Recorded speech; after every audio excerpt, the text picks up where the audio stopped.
আমার বঙ্গবন্ধু আমাকে শেখায় ন্যায্যতা, ধর্মনিরপেক্ষতা, আপোষহীনতা আর সাহস। নাসিরউদ্দিন পাটোয়ারি আর হাসনাত আব্দুল্লাহ রাহ আর একজন সার্জিস আলম, মানে ছাত্রলীগের আলম, সে তো গণঅভ্যুত্থানের সময় সার্জিস এবং হাসনাত ছাত্রলীগের আওয়ামী লীগের এজেন্ট হিসেবে কাজ করছিল। এবং এটা আসিফকে জিজ্ঞেস করেন, নাহিদকে জিজ্ঞেস করেন, আমি দায়িত্ব নিয়ে বলছি যে সময় ডিবি হেফাজতে নাহিদ এবং আসিফ মার খাচ্ছিল, সেই সময় হাসনাত এবং সার্জিস জুস খাচ্ছিল। তো আমি যে এত কিছু জানি এইটাই আমার অপরাধ। মানে গণঅভ্যুত্থানের সময় যেটা ফারুক ওয়াসিফ ভাই বলছিলেন যে সমন্বয়কদের মধ্যেও সমন্বয় ছিল। আমরা জানি না ডিবি ধরে নিয়ে যাওয়ার পরে কি বলছিলেন আপনারা, মনে নেই আমাদের এই আন্দোলন, রাজনৈতিক আন্দোলন, আমরা শুধু কোটা নিয়ে আর কেউ নাই, আন্দোলন স্থগিত করে ফেলেছিলেন, মনে নেই আমাদের? এরপরে আন্দোলন আবার ফের চালু হয়েছে কাদের ইশারায়, কি কারণে, সেগুলো তো আমরা জানি। মানুষের দনফন বুঝাই দিতে পারেন, আমাদের তো বুঝাই লাভ না, আমরা জানি না কেমনে তারপরে শুরু হয়েছে। এনসিপি নিয়ে, মাহমুদা মিতু নিয়ে কি বলবো, এদের বিষয়ে এদের দলের লোকেরাই বলে যে এরা সবাই এক্স শিবির, এক্স ছাত্রী সংঘ। তো সেই জায়গা থেকে সে যে হুঙ্কার দিছে যে জামাত হলো সৎ লোকের শাসন, জামাতে একমাত্র পারবে, এরা কি লেভেলে রাজাকারদের চাটতেছে তার একটা প্রমাণ দিলাম। যে কোনো লজ্জা শরম ছাড়া স্বাধীনতা বিরোধী রাজাকার, আল বদর, আল শামস, এদের পায়ের নিচে গিয়ে এরা জান্নাত খুঁজতেছে মাহমুদা মিতুরা। এইটা দেখানোর জন্য ওরা দিছে যে এরা কিরকম চাটু হয়ে। পাটোয়ারি হঠাৎ করে গত পরশুদিন আমাকে কল করে বিকালের দিকে। আমি ওই সময় কালীগঞ্জ উপজেলা, সেখানে একটি ফুটবল খেলা হচ্ছিল, সেই অনুষ্ঠানে আমি প্রধান অতিথি হিসেবে উপস্থিত ছিলাম। তো তার কল, আমি ভাবলাম যে হয়তো গুরুত্বপূর্ণ কোনো কথা বলবে। তো আমি তাকে মেসেজ করলাম যে আই মিসড ইয়োর কল। দেন সে সন্ধ্যার পরে আমাকে ফোন দিল, তার সাথে আমার কথা হলো। সে আমাকে বলছে যে ভাই, মানে আমি তার সিনিয়র, তো এই জন্য ভাই হিসেবে সম্বোধন করে বলছে যে আমি আজকে টেলিভিশন সাক্ষাৎকারে বলেছি আজকের পর থেকে আমি আসলে আর কথা বলবো না। তো আমি আপনাকে অনুরোধ করি যে আপনি আমার বিরুদ্ধে বলবেন না, আমি আপনার বিরুদ্ধে বলবো না। তো আমি বললাম যে আসলে আমার এখানে ব্যক্তিগত কোনো বিষয় না, আমি যে দায়িত্বে আছি, তুমি যে প্রতিনিয়ত মাননীয় প্রধানমন্ত্রী, তার সহধর্মিণী, তার কন্যা এবং বাংলাদেশের মন্ত্রীদের নিয়ে গালিগালাজ করতেছো, বাজে ভাষায় কথা বলতেছো, তুমি যদি এইগুলো বন্ধ করো আমি তোমাকে নিয়ে কোনো কথা বলবো না। সে বলল ভাই আর বললেন না, আমি ইতিমধ্যে আমার অবস্থান ক্লিয়ার করেছি মিডিয়ার সামনে, আমি বলেছি যে আমি আর কথা বলবো না, আমি চুপ থাকবো, কারণ আমার কারণে এত কিছু হচ্ছে। তো আমি তাকে সাধুবাদ জানালাম যে তোমার জন্য শুভকামনা থাকলো। এরপরে রাত 11টা-12টার দিকে তিনি আমাকে আবার ফোন দিলেন। ফোন দিয়ে বললেন যে আপনি তো আমার বিরুদ্ধে বলেছেন। আমি বললাম কোথায়? বলছে যে চ্যানেল এস এর বক্তব্য দেখলাম, অন্যান্য বক্তব্য দেখলাম। আমি বললাম যে তোমার সাথে আলোচনা হওয়ার আগে এই টকশো আগে হয়েছিল, এটা রেকর্ডেড ছিল, পরবর্তীতে তারা এখন কাটিং গুলো প্রকাশ করতেছে, আর আমার এই বক্তব্য তোমার সাথে আলোচনা হওয়ার আগে। তিনি আমাকে বললেন যে আপনি আমাদের বাসায় আসতেন, মানে মন্ত্রীপাড়ায়, এবং আপনি আমাদের কাছ থেকে প্রায় 5 লাখ করে টাকা নিয়ে যেতেন। আমি তো আকাশ থেকে পড়লাম, আর আমি নাহিদ আসিফদের কাছ থেকে 5 লাখ করে টাকা নিতাম। এটা কি বললো? মূলত আমার কাছে মনে হচ্ছিল যে সে রেকর্ড করবে, রেকর্ড করে হয়তো ছেড়ে দিবে, মানে আমাদের থেকে নিতে আরো আমার চরিত্র হনন করার জন্য। দেখেন আসিফ সাহেবরা যে মেসে থাকতো, সেই মেস ভাড়াটাও আমি অনেকের কাছ থেকে 2000, 1000, ওই সময় তো আসলে এই টাকার অনেক মূল্য ছিল, তাই না? এই টাকাগুলো সংগ্রহ করে অধিকাংশ ক্ষেত্রে আসিফ আক্তাররা যে মেসে থাকতো সেই মেস ভাড়াটা আমি সংগ্রহ করে দিতাম। আমার নিজের তো সক্ষমতা ছিল না, নিজের টাকাও দিই নাই, কিন্তু আপনাদের কাছ থেকে, জনগণের কাছ থেকে সেই মেস ভাড়াটা, কারণ মোবাইল লাগলে কেউ ভর্তি হবে, সেই টাকাগুলো আমরা সংগ্রহ করে দিতাম। আজকে আমাকে উল্টো বলছে যে আমি নাকি মাসে মাসে গিয়ে প্রায় গিয়ে নাকি আমি নাহিদের বাসা থেকে টাকা আনতাম 5 লাখ করে। তো আমি বললাম ঠিক আছে, তোমার কাছে তথ্য থাকলে ফাঁস করে দাও। সে বলছে যে আপনার সব ফাঁস করে দেয়, করো, সমস্যা নাই তো। এরপরে বললো যে আপনি ফ্ল্যাট কিনেছেন, সব ডকুমেন্টস আছে। আমি তো আবার আরেকবার আকাশ থেকে পড়লাম।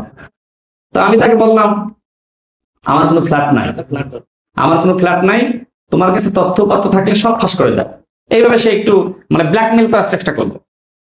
তো আমি এ বিষয়ে ফেসবুকে আমার অবস্থান ক্লিয়ার করেছি, কারণ আমার কাছে মনে হয়েছে যে আমার সাথে যেহেতু কথা বলেছে, এই ধরনের কথাবার্তা বললো, হয়তো রেকর্ড করে কোনো কিছু তারা আবার সামাজিক যোগাযোগ মাধ্যমে তারা পোস্ট করতে পারে। যে কারণে আমার অবস্থান আমি ক্লিয়ার করেছি, এবং আজকে আবার আমি স্ক্রিনশট শেয়ার করেছি। কেউ কেউ বলছে যে এটা তো মুখের কথা, প্রমাণ তো নাই। তো প্রমাণ আমি ফেসবুকে ইতিমধ্যে পোস্ট করে ফেলিয়েছি।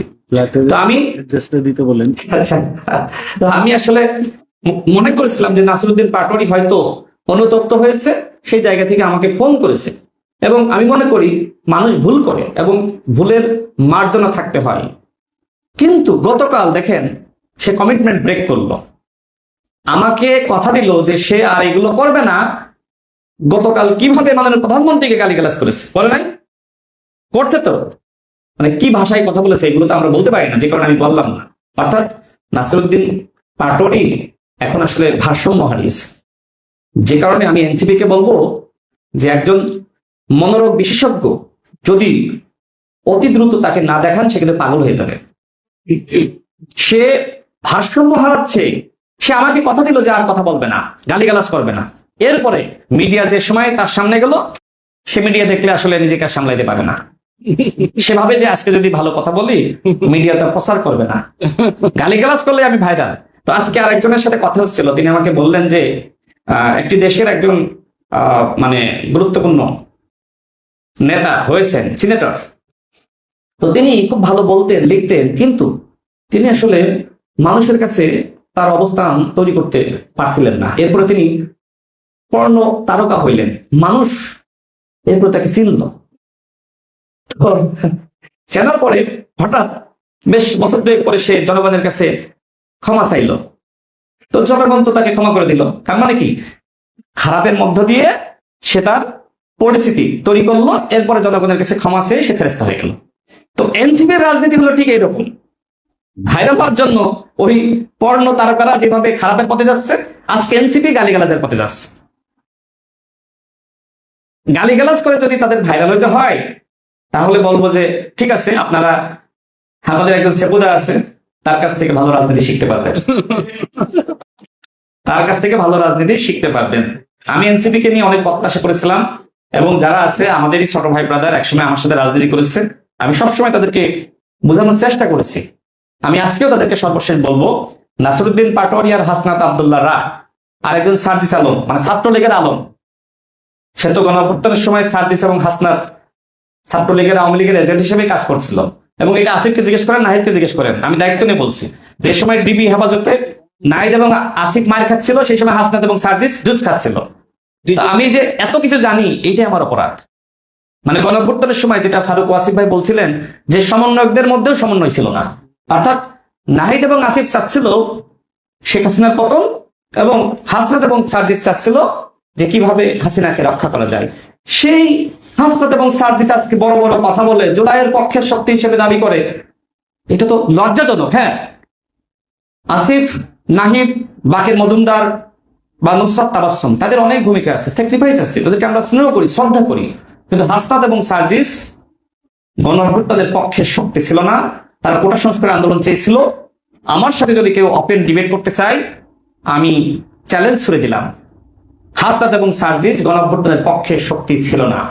3 আগস্ট হাসনাত এবং সার্জিসকে প্রতিহত করার জন্য আসিফ মাহমুদ একটা টিমকে দায়িত্ব দিয়েছিল। আসিফ মাহমুদ ওই সময় সঠিক কাজটাই করেছিল, কিন্তু আসিফ মাহমুদ সব থেকে তার জীবনের বড় ভুল করেছে, গণঅভ্যুত্থানের প্রকৃত ইতিহাস রচনা করতে পারে নাই। একটি মিথ্যা এবং একপাক্ষিক ইতিহাস সে রচনা করেছে। কেন মিথ্যা বললাম? কারণ আপনি প্রকৃত সত্যকে জাতির সামনে উত্থাপন করতে পারেন নাই। নাহিদ ইসলামকে বলবো, প্রকৃত পক্ষে যদি জুলাইকে ধারণ করেন, তাহলে জুলাইয়ের প্রকৃত ইতিহাস, সেই ইতিহাস আপনি একজন মুসলমান হিসেবে, ইমানদার হিসেবে জাতির সামনে উত্থাপন করেন। আসিফ এবং নাহিদ যদি জুলাইয়ের প্রকৃত ইতিহাস জাতির সামনে উত্থাপন করেন, তাহলে হাসনাত এবং সার্জিস খলনায়ক হিসেবেই জাতির সামনে বিবেচিত হবে। আমি চ্যালেঞ্জ করে কথা বলছি, আসেন আমার সাথে ডিবেট করার জন্য। বহু তথ্য প্রমাণ আমার কাছে আছে। সমন্বয়কদের মধ্যে সমন্বয় ছিল না, এবং ঢাকা বিশ্ববিদ্যালয়ের একটি গ্রুপ ছিল, সেখানে প্রতিনিয়ত হাসনাত এবং সার্জিসকে নিয়ে সেখানে বলা হতো যে এরা হাসিনা দর্শক। হাসনাত আব্দুল্লাহকে সমন্বয়কদের অনেকে মানে হাসি ঠাট্টা করে বলতো হাসিনার আব্দুল্লাহ। এখানে ওয়াসিফ আমি বলেছে যে 16 জুলাই শহীদ মিনারে সবাই লাঠি সোটা নিয়ে জড়ো হয়েছে। তো ছাত্রলীগ রাজু ভাস্কর্যের সামনে সেখানে জড়ো হয়েছে। ওই সময় লাইভ চলছিল, লাইভে দেখা গেল যে রংপুরে আবু সাইদ হত্যাকাণ্ডের শিকার হয়েছে, এবং চট্টগ্রামে ছাত্রদল নেতা ওয়াসিম সহ 6 জন হত্যাকাণ্ডের শিকার হয়েছে। একটা ভিডিও নিশ্চয়ই দেখবেন যে তুমি কে আমি কে রাজাকার রাজাকার, কে বলেছে স্বৈরাচার স্বৈরাচার, এই স্লোগান দিচ্ছিল ছাত্রদলের নেতা, নামটা ভুলে গেছি, না, একজন দিছিল, নামটা আমি ভুলে গেছি। তো ও স্লোগান দিছিল আসিফ মাহমুদ পিছন থেকে গিয়ে ওকে থামাই। সাইফ সাইফ তো সাইফ এই স্লোগান দিচ্ছিল। এই ভিডিও নিশ্চয়ই দেখেছেন, আসিফ মাহমুদ তাকে থামাই যে এই স্লোগান দরকার নেই, তুমি কে আমি কে, রাজাকার রাজাকার, কে বলেছে স্বৈরাচার স্বৈরাচার। তার মানে কি? তার মানে ওই সময় পর্যন্ত আসিফ মাহমুদরা চাচ্ছিল কোটা সংস্কার আন্দোলন। কিন্তু যে সময় আসিফ মাহমুদ দেখলো এইভাবে 6 জন হত্যাকাণ্ডের শিকার হয়েছে, সেই সময় আসিফ মাহমুদ একটা গালি দিয়েছিল। গালি দিয়ে বলেছিল যে ওরা আমার ভাইদেরকে খুন করছে, ওদের রক্ষা নাই। সেই সময় তারা ক্ষুব্ধ হয়ে ছাত্রলীগকে প্রতিহত করার জন্য ওই যে বলল যে তারা কিন্তু রাজু ভাস্কর্যের দিকে যাচ্ছিল, কিন্তু সার্জিস আলম কি করলো? ছাত্রলীগের এজেন্ট, সে মিছিলটা ওইদিকে যাইতে দিল না। 6 জন হত্যাকাণ্ডের শিকার হলো, আর ওই সার্জিস আলম মিছিলটা ছাত্রলীগকে প্রতিহত করার জন্য নিয়ে গেল না। তারা যে ছাত্রলীগের এজেন্ট ছিল, এর থেকে বড় প্রমাণ আর লাগে? 19 জুলাই কি হয়েছিল? 19 জুলাই এত হত্যাকাণ্ড হলো, শহীদের রক্ত মারিয়ে আওয়ামী লীগের মন্ত্রীদের সাথে বৈঠক করলো। আপনার যদি ভয় লাগে, আমাদের মানুষ, আমাদের ভয় লাগতেই পারে, মোবাইলটা বন্ধ করে আত্মগোপনে চলে যেতেন, কোনো সমস্যা ছিল না। আপনি কিভাবে আপনি এই আওয়ামী লীগের মন্ত্রীদের সাথে রক্ত মারিয়ে শপথ করলেন? আরেকটা ঘটনা বলি, আমি জুলাইয়ের এত ইতিহাস জানি তো, এই জন্য আসলে তাদের আমি শত্রু। হাসিবাল ইসলাম 3 জন বৈঠক করতে গিয়েছিল। এর ভিতরে হাসিবাল ইসলামের শিক্ষক ছিল কে জানেন? শিক্ষক ছিল হাসনাত আব্দুল্লাহ, যেটা ফোকাসে কোচিং করাইতো, মানে শিক্ষক ছিল, এবং হাসিব সেখানে ক্লাস করতো, এই জন্য স্যার ডাকতো। এই হাসিবাল ইসলাম চাঙ্খার বলে একটা মেসে অবস্থান করছিল। হাসনাত আব্দুল্লাহ নিজে গিয়ে তাকে আনে ডিজেবার সাথে এবং আওয়ামী লীগের এই মন্ত্রীদের সাথে বৈঠক করার জন্য। আর অনেককে ফোন দিয়েছিল বৈঠকে যাওয়ার জন্য, কেউই রাজি হয়নি। হাসনাত এবং সার্জিস ওই আওয়ামী লীগের সাথে বৈঠকে যাওয়ার জন্য অনেককে ফোন দিয়েছিল, কিন্তু কেউই রাজি হয়নি। তার মানে কি? সমন্বয়কদের একটা অংশ দেশপ্রেমিকের ভূমিকায় অবতীর্ণ ছিল, আর একটা অংশ আওয়ামী লীগের সাথে সমন্বয় করে আন্দোলনকে ব্যর্থ করার ভূমিকায় অবতীর্ণ ছিল। এটা জুলাইয়ের প্রকৃত ইতিহাস। যেহেতু জুলাই মাস, আসলে অনেক কথা জানি, বলতে হইল। যদি আমার কথা কেউ চ্যালেঞ্জ করতে চাই, আমি চ্যালেঞ্জ দিতে প্রস্তুত আছি। যদি মনে হয় কোথাও মিথ্যা বলেছি, ভুল বলেছি, আমাদের আদালত আইন স্বাধীন, আমাদের মামলা দিতে পারে, কিন্তু সত্য কথা বলতে হবে। নাহিদ আসিফরা সত্য না বলতে পারে, কিন্তু আমি রাশেদ খান যে সত্য জানি সেটা আমাকে বলতে হবে, এটা আমার নৈতিক দায়িত্ব। কারণ জুলাইয়ের মির্জাফররা এখন বিএনপিকে হুমকি দিতেছে 7 দিনের মধ্যে পতন ঘটিয়ে দিবে, 1 মিনিটের মধ্যে পতন ঘটিয়ে দিবে। এত সস্তা নাকি জুলাই গণঅভ্যুত্থান? বিএনপির অংশগ্রহণ যদি জুলাই গণঅভ্যুত্থানে না থাকতো, এই বাংলাদেশে জুলাই গণঅভ্যুত্থান সফল হতো না। 31 জুলাই তার উদাহরণ দিয়েছি না? 31 জুলাই অনেকে প্রশ্ন করে যে বাংলাদেশের বর্তমান মাননীয় প্রধানমন্ত্রী, তার ভূমিকা কি? জনাব সালাউদ্দিন আহমেদ স্বরাষ্ট্রমন্ত্রী, তার ভূমিকা কি? আমাদের দয়া আপনারা প্রধানমন্ত্রী স্বরাষ্ট্রমন্ত্রী হয়েছেন। আরে বিএনপি দয়া করছে বলে এখনো পর্যন্ত রাজনীতি করতে পারতেছেন। বিএনপি যদি বাংলাদেশে ব্যর্থ হয়, কোথাও প্রোগ্রাম করতে পারবেন? আওয়ামী লীগ যদি ফিরে আসে, তার মানে আপনাদের জন্যই বিএনপির বিরুদ্ধে এই মিথ্যাচার, প্রপাগান্ডা, গালিগালাজ বন্ধ করা উচিত। হ্যাঁ, বিএনপি তো 16 বছর ঠিক আছে, আমরা নিপীড়ন, গুম, খুনের শিকার হয়েছি, আমরা তো ঠিক ছিলাম। কিন্তু আওয়ামী লীগ ফিরলে হ্যাঁ, বিএনপি আবারও হয়তো জুলুমের শিকার হবে, কিন্তু আপনারা কি রক্ষা পাবেন? আজকে বিএনপির পতন ঘটিয়ে আপনারা ক্ষমতায় আসতে চান। জামাত ইসলামের এমপিদের পারফরমেন্স দেখেন নাই? 6 জন এমপি ইতিমধ্যে আমরা দেখেছি তাদের পারফরমেন্স। জামাত ইসলাম এই যে সংসদে তাদের যে ভূমিকা, রাষ্ট্র চালাতে পারবে? জামাত ইসলাম বাংলাদেশে ক্ষমতায় আসলে 1 সপ্তাহ রাষ্ট্র চালাতে পারবে না, এটা মানুষ বুঝে গেছে। সুতরাং আগামী 10 বছর বিরোধী দলে থেকে রাজনীতি শেখেন। জামাত ইসলাম এখনো পর্যন্ত রাষ্ট্র পরিচালনায় শিশু, বড় হন। বলছি না যে কখনো ক্ষমতায় যেতে পারবেন না, শিশু থেকে তো বড় হইতে হয়। তো জামাত ইসলাম রাষ্ট্র পরিচালনার ক্ষেত্রে যদি অভিজ্ঞতা বলেন, তাহলে সেক্ষেত্রে একটি শিশু দল। সুতরাং বড় হইতে সময় লাগবে। বিএনপি অতীতে দায়িত্ব পালন করেছে, বিএনপি অতীতে সফলভাবে রাষ্ট্রের সংস্কার করেছে, যেটা আমাদের মারুফ মল্লিক ভাই বলছিলেন, আমি তার লেখার একজন ভক্ত।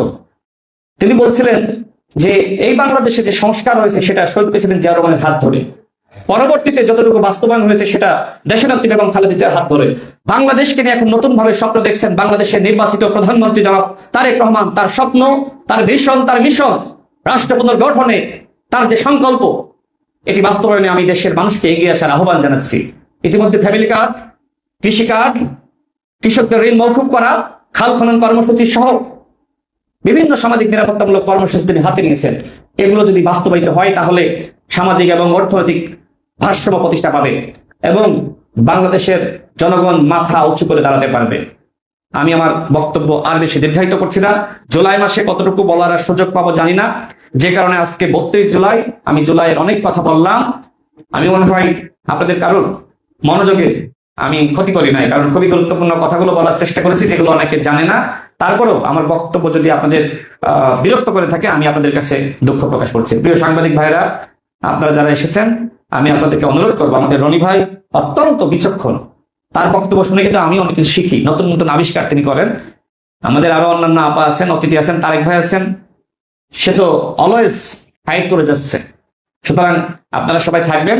আমাকে আসলে একটু প্রিয় মতে যেতে হবে, সকালে যেতে চেয়েছিলাম পারি নাই, সুতরাং এখন একটু যেতে হবে। আমি বিদায় নিচ্ছি। প্রশ্ন, ওকে, আমার আবার একটি প্রশ্ন করতে চাই। তাদের কিন্তু 5 আগস্টের পর্যন্ত আমরা চিঠি একদম মাইকে বলেন একটু, সবাই শুনুক।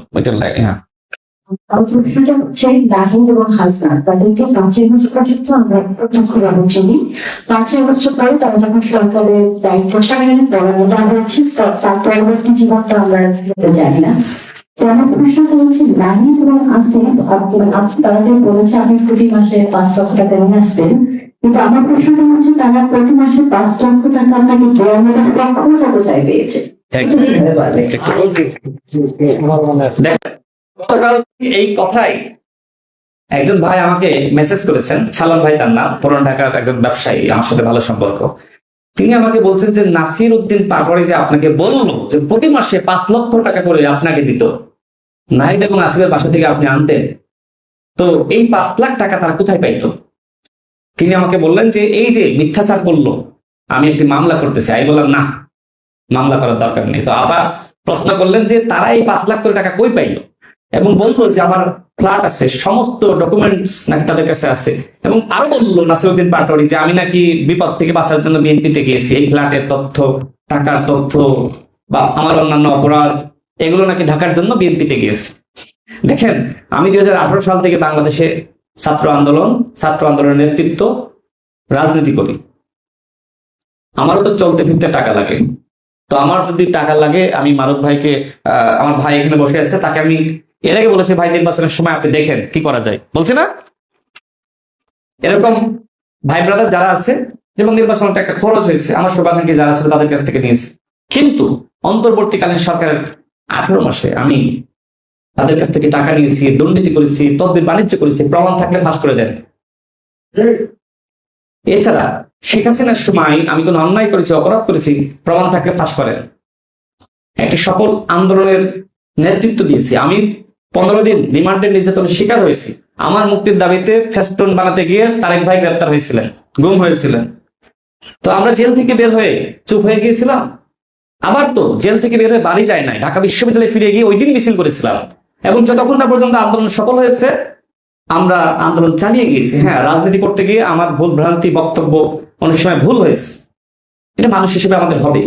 কিন্তু দুর্নীতি করেছি, অন্যায় করেছি, চাঁদাবাজি করেছি, এরকম কোনো প্রমাণ ইনশাল্লাহ কেউ দেখাতে পারবে না।